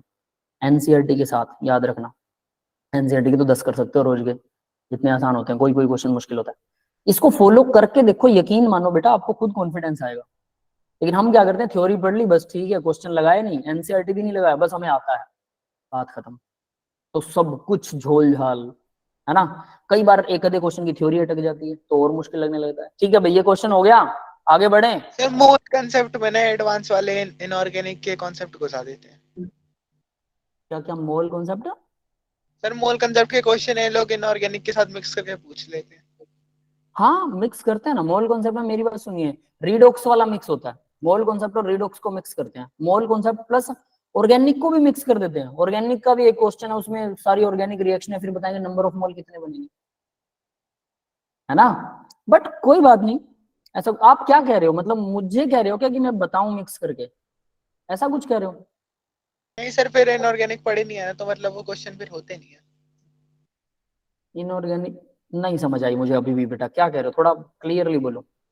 सर एडवांस के जो पीवाईक्यूज होते हैं ना मोल कंसेप्ट के, ये सर इन्होंने इनऑर्गेनिक के साथ पी ब्लॉक एस ब्लॉक के साथ मिक्स करके दे रखे हैं, तो चैप्टर अच्छा पढ़े अच्छा नहीं है। अच्छा, समझ गया समझ गया, कोई बात नहीं, अगर मिक्स है तो that's not the big deal. मेरी बात सुनिए, कोई रिएक्शन है जो सामने आ गई, एनसीईआरटी पूरी कीजिए पहले। वो लोग भी इनऑर्गेनिक की रिएक्शनें दे देते हैं, वो वाली सारी रिएक्शनें आनी चाहिए। मेंस आपने कर लिया, उसके बाद एडवांस की जो रिएक्शनें हैं जो सॉल्यूशंस के साथ दे रखे हैं, कोई दिक्कत नहीं है, उनको वहीं याद कीजिए। सारी रिएक्शनें थोड़ा याद करने बैठोगे, जो आया हुआ है उसको याद कर लो। रही बात इनऑर्गेनिक की, जब आप इनऑर्गेनिक को रिवाइज करोगे ना, उसके साथ में उसके क्वेश्चंस भी करोगे, तो वो वाली रिएक्शनें भी याद हो जाएंगी। अभी ना सही लेकिन बाद में याद हो जाएंगी। क्लियर है? तो उसके जब वो करने बैठोगे तो वो भी याद हो जाएगा, तो मुश्किल नहीं लगेगा। एक बार लगता है, लेकिन जो जहां पर है उसको वहीं पर निपटो। जहां समस्या है उस समस्या को वहीं निपटान करो। ऐसे मत सोचो कि मैं पहले वो लेसन कर लूं, सारी रिएक्शनें याद कर लूं, फिर मैं मोल कॉन्सेप्ट करूंगा, क्योंकि मोल कॉन्सेप्ट तो ऑर्गेनिक वाला भी डाल देगा वो। फिर आप कहोगे पहले मैं ऑर्गेनिक करूं फिर मैं मोल कॉन्सेप्ट करूंगा, ऐसे तो सारी जिंदगी पूरा नहीं होगा वो। जहां उलझो वहीं सुलझो, मेरी बात याद रखना। और उसके बाद टेंशन नहीं लेना कि मेरे को पूरा लेसन वो करना। वो जब वो लेसन करेंगे तब आपको मोल कॉन्सेप्ट आसान लगने लग जाएगा, क्योंकि हम 3 बार रिवाइज करेंगे ऐसी चीजों को। जब दूसरी बार रिवीजन करोगे ना, तब आप वो रिएक्शन याद कर लेना। अगर आपको याद नहीं आ रही कि यार ये वाली एक और रिएक्शन थी ऐसी मिलती जुलती, फिर उसको वहीं से रिवाइज करो, तो 2 मिनट का काम है। लेकिन अभी अगर देखोगे तो वहां उस लेसन में रिएक्शनों वालों में आपको 50 रिएक्शनें मिल जाएंगी जो आपको याद ही नहीं होंगी। आपको लगेगा यार मेरे को तो कुछ भी नहीं आता, ये तो कोई भी रिएक्शन पकड़ा देगा। जहां उलझो वहीं सुलझो। उस लेसन को बाद में याद करेंगे, सब हो जाएगा। जब सब इकट्ठा हो जाएगा तब आप एबल बनोगे। इसलिए तो कह रहा हूं, अभी तो आप शुरू हुए हो, है ना। ठीक है, तो कोई दिक्कत नहीं है, कॉन्फिडेंस को लो मत कीजिए। जो मैं कह रहा हूं बस उसको फॉलो करके देख लो, ठीक है। उसके बाद में सोचना। देखो, जब छोटे बच्चे थे ना आप लोग, 5वीं क्लास में 7वीं क्लास में, तब टीचर बोलता था ना कि आज हम सिर्फ 2 क्वेश्चन करवाए टीचर ने, आज सिर्फ 2 क्वेश्चन हुए, तो बच्चे पता है कभी पूछते थे सर 2 क्वेश्चन, हर रोज 2 हो रहे हैं, मेरी एक एक्सरसाइज में 15 क्वेश्चन है, मेरे पास टोटल 20 एक्सरसाइज है, तो 15 दूना 30, 300 क्वेश्चन हो गए, हर रोज 2 क्वेश्चन हो रहे हैं, संडे निकाल दो 2 महीने, ऐसे करके कभी अंदाजा लगाया आपने कि इस हिसाब से तो टीचर सिलेबस ही पूरा नहीं करवा पाएगा, रिवाइज कब करवाएगा? आप लोग टीचर का भी अंदाजा लगाते हैं इस हिसाब से जब बड़े हो जाते हैं, और प्लस खुद का भी लगाने बैठ जाते हैं, यार मेरे से ये क्वेश्चन हुआ, दूसरी रिएक्शन आ गई तो मैं कैसे करूंगा, और इस वजह से कॉन्फिडेंस लो होता है और फिर आप पढ़ना ही छोड़ देते हैं। ये होता है जेन्युइनली। लेकिन करना क्या है, आप भरोसा कीजिए, मैंने आपको मेथड बताया, बिल्कुल जेन्युइन मेथड है, इससे बच्चों के टेस्ट क्वालिफाई हुए हैं। मेरा होमवर्क कीजिए जो मैं बता रहा हूं कि भाई ये करना है, इतने इतने क्वेश्चन कीजिए, मेरे सिर्फ होमवर्क के पैटर्न को फॉलो कीजिए, कहीं दिक्कत आ रही है मुझसे बात कीजिए, हम उसको थोड़ा सा चेंज करेंगे आपके हिसाब से, और उसके बाद में आप देखिएगा कि आपको खुद कॉन्फिडेंस आने लग जाएगा कि हाँ यार आ गया, बड़े आराम से आ गया। समझ में आया? तो बेटा धीरे धीरे, एवरेज बच्चे को भी मैंने ऐसा कॉन्फिडेंस दिया है, उसके अच्छे खासे टेस्ट क्वालिफाई करवाए हैं बेटा, एवरेज बच्चे के भी। तो अगर आप अच्छे हैं पढ़ाई में तो ऑब्वियस है, लेकिन मेहनत तो उतनी करनी ही पड़ेगी, सिंपल और साफ चीज, मेहनत करनी पड़ेगी, है ना। चलिए अगला क्वेश्चन देखते हैं। अब नेक्स्ट क्वेश्चन देखो भी, ये भी इंटरेस्टिंग क्वेश्चन है, बढ़िया वाला क्वेश्चन है, इसीलिए मैंने पहले लेक्चर में आसान आसान डाले कि आपकी थ्योरी हो जाए और आपको लगेगा मेंस तो बिल्कुल ही बकवास है। सर ये वाले वही क्वेश्चन है सर। सर यही कर रखा है कर सर। लिए अरे ये थे तो ना। फिजिक्स के पेपर में, मतलब हमारा जो टेस्ट था फिजिक्स का, उसमें भी था सर ये क्वेश्चन। Yes, sir, उसमें physics डी में था। ऑप्शन था, इसमें ए ऑप्शन है सर। ठीक है, तो फिर मेरे को समझाओ भाई, आप लोग बताने वाले हो, मैं आराम से बैठ के सुनने वाला हूँ। कौन एक्सप्लेन करेगा इस क्वेश्चन को? फोटो सर इसमें जैसे हम सर मैं ही कर देता हूँ। चलो ठीक है, आप क्वेश्चन एक्सप्लेन करो, बताओ क्या क्या है, हम सुनेंगे। इसका तो किसी को ना ऑप्शन ही समझ होगा। आए भाई यशवीर से पूछ लेना कौन सा दोबारा से। कौन सा ग्राफ सही तो बता रहा है? Does not represent the relationship, कौन सा रिलेशनशिप सही नहीं बता रहा between incident ray and electron ejected from the metal surface. ठीक है, तो वो कौन सा ग्राफ सही नहीं है ये बताना है। तो चलिए बेटा शुरू कीजिए, कौन सा ग्राफ सही नहीं है। मैं आंसर भी आपके सामने रख देता हूँ, इसका एक पार्ट है, अगला पार्ट इसका आंसर का नेक्स्ट पेज पर है। बोलिए। सर इंसिडेंट रे होती है वो, मतलब जब गिरती है इलेक्ट्रॉन पे, तो सबसे पहले तो मतलब जैसे वो गिरती है तो वो पहले तो मेटल सरफेस से इलेक्ट्रॉन इजेक्ट करवाती है, और उसको इजेक्ट कराने के लिए मतलब उसे कुछ एनर्जी लगती है जो कि वर्क फंक्शन होता है उसका, और बाद में वो एनर्जी ना यूज हो जाती है काइनेटिक एनर्जी की तरह इलेक्ट्रॉन की। तो यहाँ हमें वही देखना है कि कौन सा वाला ग्राफ इसको गलत बता रहा है, इस रिलेशनशिप को। ठीक है, तो बताइए कौन सा गलत बताया, कैसे कैसे देखेंगे ये चीज सर मुझे बताइए। सी लग रहा है, सी वाला थोड़ा गलत लग रहा है। ठीक है बेटा देखते हैं, अभी यशवीर बताया उसने सॉल्व कर रखा है ना, देखते हैं कैसे कैसे कौन सा सही है। सर ये जो मतलब ए वाला था, ये मतलब लग तो रहा है बिल्कुल सही बता रहा है, और एक ये बी वाला है, बी वाले में सर बिल्कुल कांस्टेंट है मतलब एनर्जी, हमने मतलब इंसिडेंट रे की एनर्जी दी है, काइनेटिक एनर्जी इलेक्ट्रॉन की कांस्टेंट है। अब ये सर सही तो नहीं बता रहा है कि मतलब आखिर कांस्टेंट कैसे रहेगा सर? सही तो बता रहा है, इंसिडेंट इंटेंसिटी के साथ रिलेशन है, फ्रीक्वेंसी के साथ नहीं है। इंटेंसिटी रेज होगी तो काइनेटिक एनर्जी कांस्टेंट ही होगी। Okay sir, okay okay. Intensity sir अगर उसमें इंटेंसिटी अगर आप, सॉरी सर मैंने देखा नहीं सर, फर्स्ट वाला गलत है क्योंकि उसमें एनर्जी के संग रिलेशनशिप। फर्स्ट वाला गलत है, ऑप्शन ए इज करेक्ट, ये करेक्ट बता रहे हैं ऑप्शन ए को। सर क्यों उसमें डज नॉट है सर, डज नॉट रिप्रेजेंट।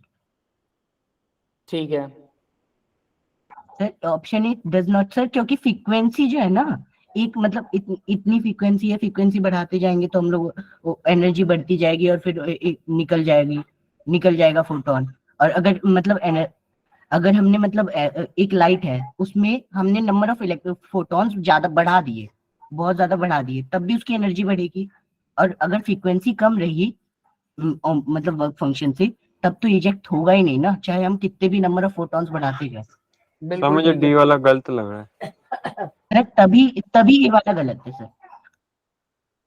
ठीक है, देखो आपको चारों graph energy- next page represent करता हूँ।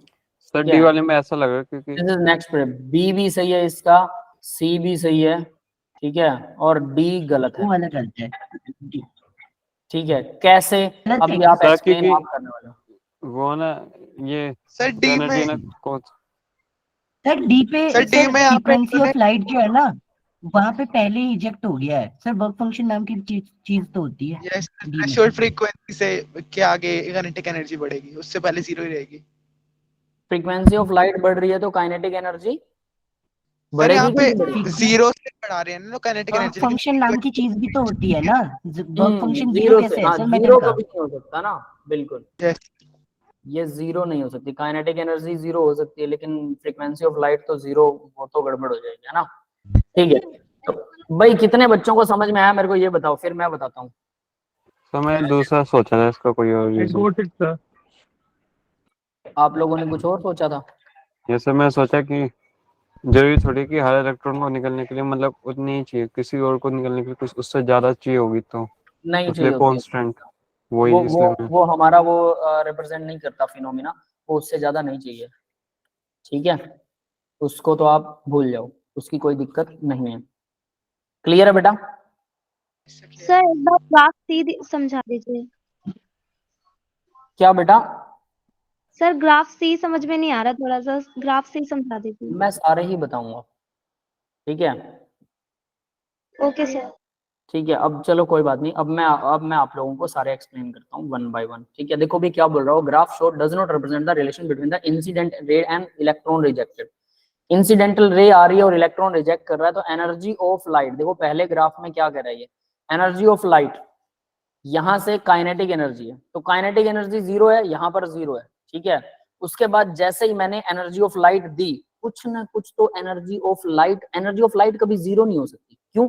अगर वो जीरो है, काइनेटिक एनर्जी जीरो है, जैसे ही आप एनर्जी ऑफ लाइट बढ़ाएंगे, थोड़ी सी बढ़ा देंगे, तो काइनेटिक एनर्जी मतलब इलेक्ट्रॉन बाहर निकलेगा पहले, या फिर सीधा एनर्जी मतलब सीधा वो काइनेटिकली चलने लग जाएगा? पहले बाहर निकलेगा। पहले बाहर निकलेगा, मतलब कुछ ना कुछ एनर्जी मुझे पहले सेव रखनी होगी इलेक्ट्रॉन को बाहर निकालने के लिए। इसलिए ये एनर्जी ऑफ लाइट को ये जीरो वाले ग्राफ से नहीं दिखा सकता, क्योंकि जीरो मतलब एनर्जी ऑफ लाइट जीरो है, ठीक है, मान लिया मैंने, जिसको हम वर्क फंक्शन बोलेंगे। एनर्जी ऑफ लाइट मतलब ये दे रखा है इसने h इंटू न्यू, तो अगर मैं h इंटू न्यू को, अब यहाँ देखना मैं इसको लिख रहा हूँ, ये h इंटू न्यू को बता रहा है, h इंटू न्यू अगर जीरो है तो इलेक्ट्रॉन बाहर नहीं निकलेगा। न्यू h इंटू न्यू की वैल्यू थोड़ी सी बढ़ा दी, क्या थोड़ा सा बढ़ाते ही काइनेटिक एनर्जी आ जाएगी इलेक्ट्रॉन में? सोचो मैंने थोड़ी सी इतनी बढ़ा दी, तो यहाँ पर काइनेटिक एनर्जी तो बढ़ गई, जबकि इतना बढ़ाने पर काइनेटिक एनर्जी हो सकता है इलेक्ट्रॉन सिर्फ बाहर ही ना निकले, हो सकता है ना। इस जगह पर इस एनर्जी पर इलेक्ट्रॉन बाहर ही ना निकल रहे, इस एनर्जी पर भी इलेक्ट्रॉन बाहर नहीं निकल रहा, ठीक है। यहां पर जाके इलेक्ट्रॉन बाहर निकल रहा है, सपोज दैट अब यहां जाके इलेक्ट्रॉन बाहर निकल रहा है, इससे ज्यादा अगर मैं एनर्जी करता हूं तब वो चलने लगेगा, इससे और ज्यादा एनर्जी करता हूं तो और चलने लगेगा। समझ में आया भाई ये ग्राफ? Yes sir. तो इसका मतलब ये ग्राफ सही है, क्योंकि इसके अंदर एनर्जी जीरो तो नहीं है, तो मतलब हम कह सकते हैं कि ये ग्राफ राइट है। क्लियर है सबको? ग्राफ को देखने का तरीका होता है, यहाँ काइनेटिक एनर्जी यहाँ है, ठीक है जी, ठीक है, और लाइट की एनर्जी यहाँ है, मतलब मैंने लाइट ज्यादा दी, यानी h इंटू न्यू बढ़ा दिया मैंने, है ना, एनर्जी ऑफ लाइट दे रहा हूँ, लाइट नहीं energy of light, h into new बढ़ा दिया तो क्या हुआ, काइनेटिक एनर्जी बढ़ गई। मैंने h इंटू न्यू और बढ़ा दिया, आप ऐसे करके ग्राफ को मिला के जरूर देखा करो दोनों एंड्स को, कम से कम 2 बार, तो आपको क्लियर कट समझ में आएगा कि मैंने क्या किया, एनर्जी बढ़ा दी तो क्या हुआ, लाइट की एनर्जी बढ़ी तो काइनेटिक एनर्जी बढ़ी, क्योंकि इलेक्ट्रॉन को बाहर निकालने के लिए तो मान लो 10 जूल एनर्जी चाहिए सपोज, तो ये जो एनर्जी है यहाँ पर सपोज दैट ये वाली एनर्जी 10 जूल है, तो यहाँ से इलेक्ट्रॉन बाहर निकल गया। अब इससे ज्यादा अगर मैंने एनर्जी दी इस जगह पर, तो क्या हुआ, इलेक्ट्रॉन बाहर तो निकलेगा, वो तो पक्का निकलेगा, लेकिन वो काइनेटिक एनर्जी भी गेन कर लेगा। समझ में आ गया बेटा? अभी पहला ग्राफ में किसी को कोई दिक्कत है तो बताओ। नहीं है? एनीवन एल्स, बाकी के स्टूडेंट? ठीक है, नो सर क्लियर। ठीक है, अब दूसरे ग्राफ की बात करते हैं। अब उसने कहा यहाँ पर भी काइनेटिक एनर्जी है, कोई दिक्कत नहीं है। इंटेंसिटी ऑफ लाइट है, लाइट की इंटेंसिटी क्या होती है, कोई मुझे इंटेंसिटी की डेफिनेशन देगा क्या? Sir number of photons falling on a unit area Power per unit second. Number of photons per unit area, simple कह सकते हैं Per इसको unit यूं, हाँ इसको यूं कह लो, मान लो मेरे पास एक बैटरी है, बैटरी। आपने वो देखा, वो इंग्लिश फिल्मों के अंदर होता है, वो हीरो हीरोइन डांस कर रहे होते हैं ऐसे ऐसे करके, है ना, और वो उनके ऊपर एक फोकस लाइट पड़ती है स्टेज पर, जो वो होते हैं नाटकों में जनरली देखने को मिलता है, फोकस लाइट गोल गोल, है ना। जो स्टेज लाइट की तरह होती है ना सर, स्टेज लाइट। पता नहीं क्या कहते हैं यार उसे, जो भी है वट एवर द नेम, ठीक है। अब देखिए, अगर वो फोकस लाइट कई बार दो पड़ रही होती है, दो, लेकिन दोनों एक ही जगह पर पड़ रही होती है, पता है सबको। सर तो अगर मैं दो की जगह वो फोकस लाइट 10 कर दूं, तो वो जो हीरो हीरोइन नाच रहे हैं उनकी चमक बढ़ जाएगी कि नहीं, वो ज्यादा अच्छे से साफ नजर आएंगे। Yes sir. ठीक है, तो क्या वो 10 लाइटें करने पर वो लोग उबल जाएंगे, उनको हीट ज्यादा मिली, उनको एनर्जी ज्यादा मिल रही है। फोटोन का मतलब है कि H इंटू न्यू, अब देखिए एक चीज सिंपल बता देता हूं, H इंटू न्यू होता है एनर्जी, ठीक है। और फोटोन क्या होता है भाई, कि मान लो कि एक फोटोन के पास H इंटू न्यू, एक फोटोन के पास मान लो कि 10 जूल एनर्जी है, ठीक है। अब यहां मैं क्या कर रहा हूं, पर यूनिट एरिया में 10 जूल के मैं 1000 फोटोन डाल रहा हूं, 1000 फोटोन। तो आपको क्या लगता है सारे के सारे फोटोन एक ही बार में एनर्जी दे देंगे मुझे? पहली बॉल आएगी, फोटोन को बॉल समझिए, पहली बॉल ने मुझे हिट किया, दूसरी बॉल ने हिट किया, तीसरी ने हिट किया। अगर मैं पहली बॉल टॉलरेट कर सकता हूं, I am a heavy body, आप मेरे ऊपर यूं समझ लीजिए, कोई छोटी सी क्या बोलते हैं उसको, थर्मोकोल की एक छोटी सी बॉल लीजिए और वो बॉल मेरी बॉडी पर मारिए, ठीक है, क्लियर है सबको। तो क्या मैं हिल जाऊंगा क्या? No sir. नहीं हिलूंगा। अब क्या कीजिए कि आप सभी बच्चे मिलकर और 100 बॉल, सभी 100 बॉल मेरी बॉडी पर मारिए। पहले एक मार रहे थे, तब क्या मैं हिल जाऊंगा क्या थर्मोकोल की बॉल नो से? सर। नहीं हिलने वाला, क्योंकि आपको अगर एक बच्चा एक बॉल मार रहा है, उसके पीछे ही दूसरी बॉल आएगी ना।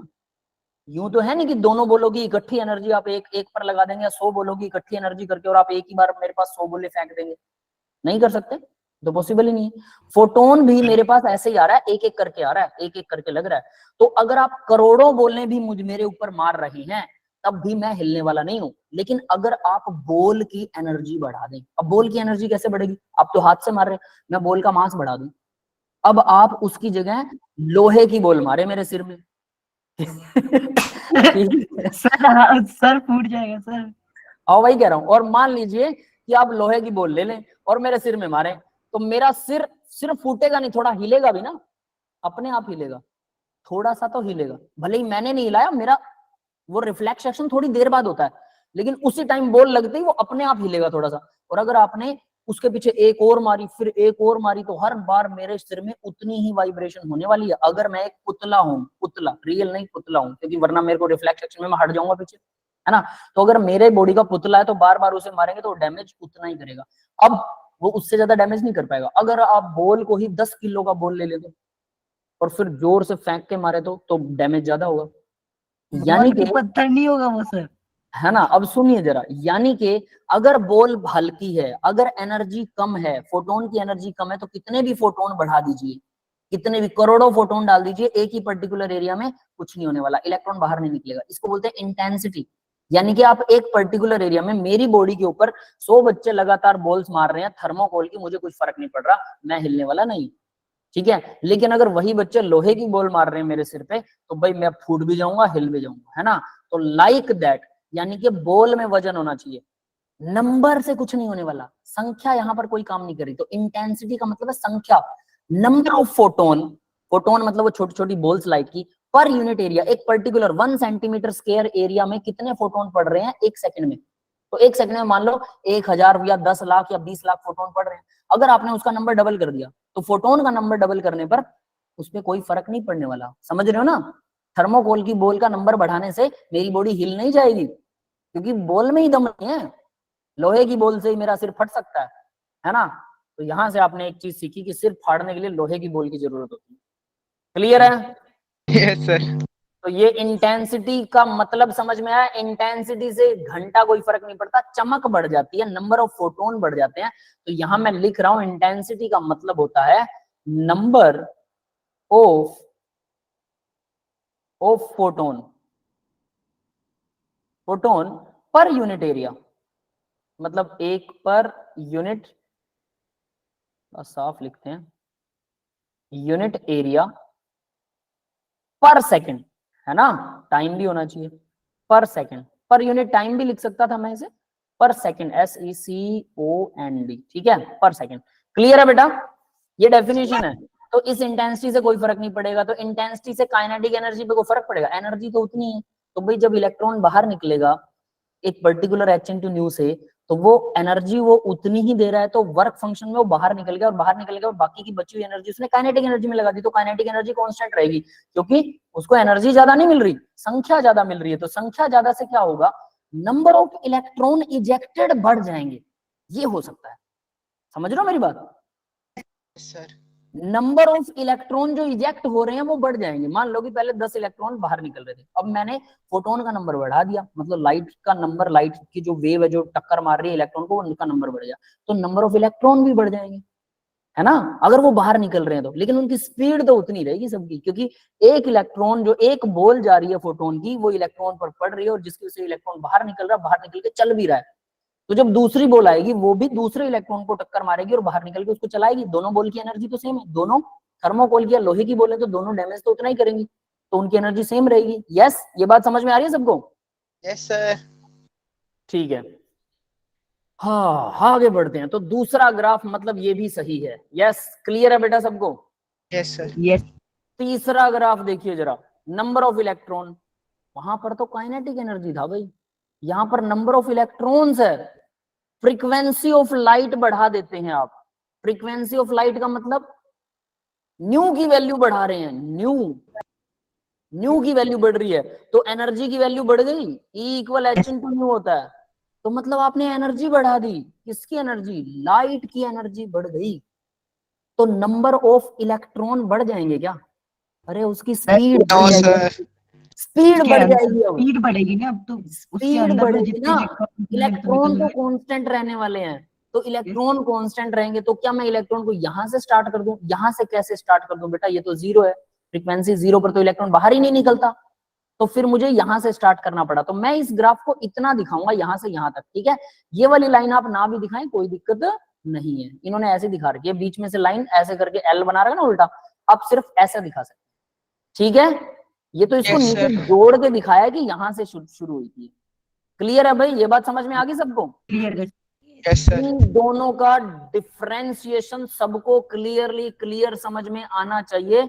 अगर नहीं आता तो लोहे की बॉल उठाओ, अपने सिर में मारो, और फिर थर्मोकोल वाली मार के देखना, पता लग जाएगा, ठीक है? सर लोहे की मारने में थर्माकोल की इसका जरूरत नहीं जरूरत पड़ेगी। नहीं है सर, सर पहले थर्माकोल यूज कर लेंगे फिर लोहा। सही है, स्पीड को खड़ा कर देंगे। चलो बाद में मार लेना लोहे वाली, कोई दिक्कत नहीं है मुझे। सर पहले लोहे वाली मार लेंगे ना, थर्माकोल मारने की जरूरत नहीं पड़ेगी। कुल मिला के सर मारने लायक नहीं रहेंगे सर कुछ देर के लिए। कुल मिला के आपका सिर ही फूटेगा, है ना भाई? मतलब सिर फूटने का मतलब है कि ये दोनों कॉन्सेप्ट समझ में आए तो हाँ भरिए, वरना फिर घर पे एक्सपेरिमेंट करके सर देखना आ गया पड़ेगा। आ गया आ गया आ गया आ सर, गया ना? अभी नहीं करना सर। ठीक है, आगे बढ़ते हैं। तो ये देखिए, अब ये है काइनेटिक एनर्जी और ये है frequency of light. Frequency of light होता है एनर्जी यानी h/न्यू, तो ये जीरो से स्टार्ट हो रहा है। अब यहाँ एक गड़बड़ है थोड़ी सी कि जीरो से स्टार्ट हो रहा है, जैसे ही जीरो से थोड़ी सी फ्रीक्वेंसी यहाँ पर मैं लेके आ रहा हूँ, देखो ग्राफ दिख रहा है ना, यहाँ पे थोड़ी सी फ्रीक्वेंसी बढ़ी, वैसे ही काइनेटिक एनर्जी बढ़ गई। भाई जीरो के बाद अगर मैं थोड़ा सा, जीरो से मैंने फ्रीक्वेंसी बढ़ाई, मतलब मैंने एनर्जी बढ़ाई 0.1, तो काइनेटिक एनर्जी भी कुछ ना कुछ बढ़ गई। लेकिन जीरो अगर एनर्जी थी, उसके बाद थोड़ी सी एनर्जी दूंगा तो इलेक्ट्रॉन बाहर निकला कि नहीं निकला, मैं तो यही कंफर्म नहीं है। ये समझ में आ रहा है? यानी कि Yes, sir. अगर उस मेटल में से जीरो के बाद 0.1 से अगर एनर्जी 0.1 देने से इलेक्ट्रॉन बाहर निकल रहा है, तो पहले तो बाहर निकलेगा, और फिर 0.1 और दूंगा तो वो काइनेटिक एनर्जी में बदलेगा। ये तो भाई साहब सीधा कह रहा है कि 0.1 भी दे दोगे तो भी सीधा ही बाहर निकल जाएगा। तो अगर 0.1 छोड़ो, अगर वो 0.1 पे निकल रहा, मैं कह रहा हूँ 0.01 एनर्जी दी मैंने, तो काइनेटिक एनर्जी की फिर भी कुछ ना कुछ वैल्यू आ गई, इलेक्ट्रॉन तो जबकि बाहर ही नहीं निकला, ये तो पॉसिबल ही नहीं है। ये पॉइंट समझ में आया सबको? यस ठीक है, तो इस तरह से यानी ये वाला ग्राफ जो है ये गलत है, ठीक है? बाकी के हमारे तीनों ग्राफ सही हैं। यस, क्लियर है बेटा सबको? ठीक है, यहाँ पर इसके सॉल्यूशंस भी दे रखे हैं, मैंने आपको कुछ समझाया है, वहां से उस हिसाब से आप सॉल्यूशन देखेंगे तो आपको अब क्लियर कट समझ में आएगा। ठीक है, नेक्स्ट भाई बोहर थ्योरी के ऊपर है, इसमें सारे फॉर्मूले आएंगे, तो मुझे लग रहा है कि हम यहीं पर इसको एंड करने वाले हैं। ठीक है, क्योंकि अभी 8 बज चुके हैं, मुझे दूसरी क्लास भी स्टार्ट करनी है। That's all for the today's lecture guys. तो देखो भाई यहाँ कम क्वेश्चन हुए, आई नो दिस, लेकिन ये सारे कुछ एडवांस लेवल को टच करते हुए और आपका बेसिक्स भी पीछे वाला सॉल्व कर रहे हैं। तो हम एक लेक्चर और लगा देंगे इसके ऊपर, क्योंकि मैंने इसको बड़ा बनाया था, बट मुझे ये नहीं पता था कि हमारे बच्चे अटक जाएंगे। ठीक है, कोई दिक्कत नहीं है, एक लेक्चर और लगाते हैं इसका। ठीक है बेटा, वो रेडियल नोड, एंगुलर नोड, वो नीचे आएगा, नीचे आएगा, मत चिंता करो, मैं सब करवाऊंगा। ठीक है, सर मेरा वाला क्वेश्चन भेज दिया है आपने भेज दिया, ठीक है बेटा, मैं वो भी देख लेता हूँ। तो अभी मैं रिकॉर्डिंग ऑफ कर रहा हूँ, ठीक है, मैं क्लास के बाद ही देखूंगा वैसे। ठीक है, और फिर कल मिलते हैं।